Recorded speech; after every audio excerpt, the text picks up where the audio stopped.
It's early morning, barely light, barely breathable. A convoy of black SUVs moves slowly down a private road that most people don't know exists. There are no camera drones overhead, no photographers crouched behind hedges, no breaking news alerts vibrating on anyone's phone. Not yet. Inside one of those vehicles, Tiger Woods, the most scrutinized athlete in the history of sport, is sitting in silence. His jaw is set, his hands are still, and for the first time in decades, nobody knows exactly where he is going. The golf world had spent months building its theory. Social media had decided. Pundits had speculated. "It'll be the White House lawn," said one source. "Mar-a-Lago," said another with full confidence. The internet had already picked the flowers, already written the guest list, already planned what Tiger would wear. But here's the thing about Tiger Woods that people keep forgetting. Even after everything, even after all the years of watching him, he has never once done what anyone expected. Not on the course, and not in his personal life either. What you are about to discover isn't just where they got married. It's why that choice, that specific, deliberate, quietly radical choice, says everything about who Tiger Woods is in this chapter of his life. Before we go any further, drop a comment below. Did you think you knew where this was going? Because most people did. And most people were completely wrong. If you've ever rooted for Tiger, not just the golfer, but the man, stay with this, because what comes next is the story you weren't supposed to know. And if you're new here, this channel exists for moments exactly like this one. The kind of story that doesn't fit in a headline. Hit subscribe. You'll want to be here when the next one drops. To understand why the wedding venue matters, truly matters, you have to understand what it costs to be Tiger Woods in public. Tiger Eldrick Woods has been photographed more than almost any living athlete on Earth. From the age of 2, when he appeared on the Mike Douglas show and put it against Bob Hope, cameras have never left him.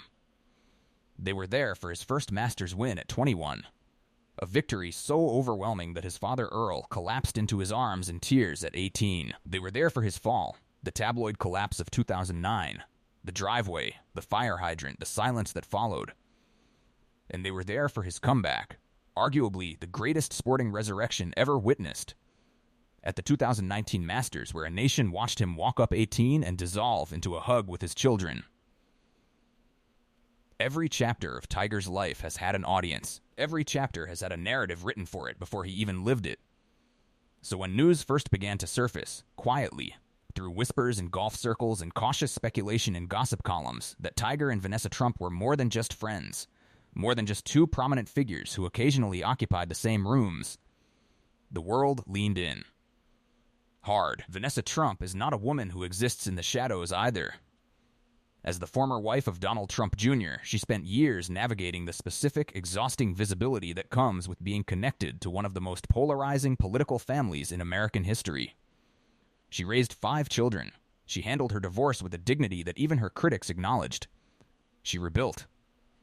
Quietly, methodically, on her own terms. 2 people like that, both carrying histories that are already written, already public, already dissected. Choosing each other is not a small thing. And choosing to marry, genuinely and privately, in a world where both of their names generate international headlines just by existing together, that is an act of extraordinary intention. The question the golf world couldn't stop asking, the question every gossip column kept circling back to, was simple. Where do people like Tiger and Vanessa go when they want something to belong only to them? And the answer, when it finally came, was nothing like what anyone had imagined. For months before any confirmation, the speculation machine ran at full speed. And it ran with extraordinary confidence. The White House connection seemed almost too logical to ignore. Vanessa Trump's ties to the Trump family, however complex and however much she had deliberately stepped away from them post-divorce, meant that in the minds of many observers, a ceremony somewhere within that orbit made a certain kind of cultural sense. Mar-a-Lago was mentioned constantly. The Palm Beach estate, all Spanish colonial grandeur and gilded ceilings, felt like the kind of backdrop that would satisfy the narrative hunger around this particular union. Golf insiders pushed different theories. Augusta National was whispered about among those who believe Tiger is essentially synonymous with that course. Someone, and this particular rumor picked up genuine traction, claimed to have heard that Tiger's own course design project would host the ceremony. A private island. A yacht ceremony somewhere off the Florida coast. The theories were not random. They were logical extrapolations from what people knew, or thought they knew, about both Tiger and Vanessa. They mapped the wedding onto the public personas, onto the brands, onto the version of these two people that exists in the cultural imagination. But here's what the theorists kept missing, and what made those theories so fundamentally wrong. Tiger Woods, in this chapter of his life, has been engaged in the quiet, sustained, and deeply personal work of deciding what he actually wants, not what the story requires, not what the narrative demands, but what he, the man, genuinely needs. I want to know what you thought. Seriously, what was your theory? Because the golf world had very strong opinions, and almost all of them missed by a country mile. Let me know in the comments. After the 2021 car accident that nearly took his leg, and potentially his life, Tiger spent months in rehabilitation that went far beyond the physical.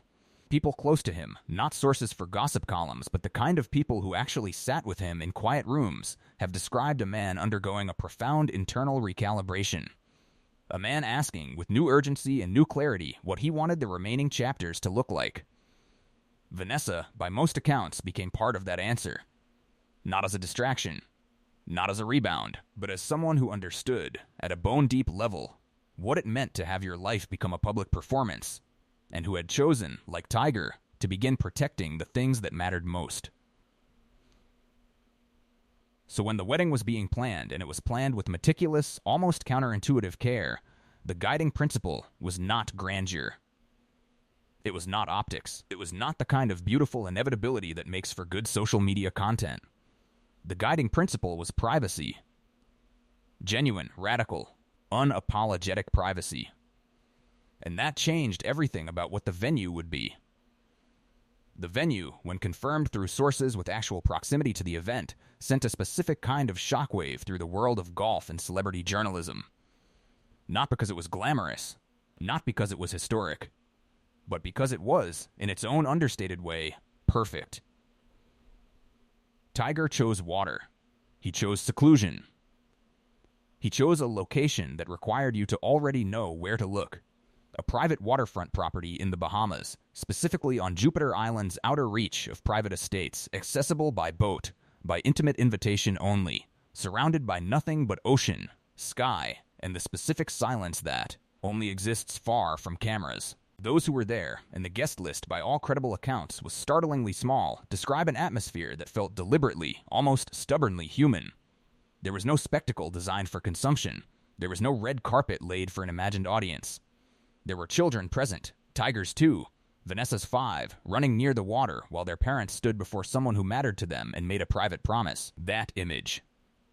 That specific, unperformed, untelevised image of Tiger Woods standing not as a brand, not as a legend, not as the most scrutinized golfer in history, but as a father, and as a man choosing love in the quietest possible register, is what broke something open in golf circles when it filtered out.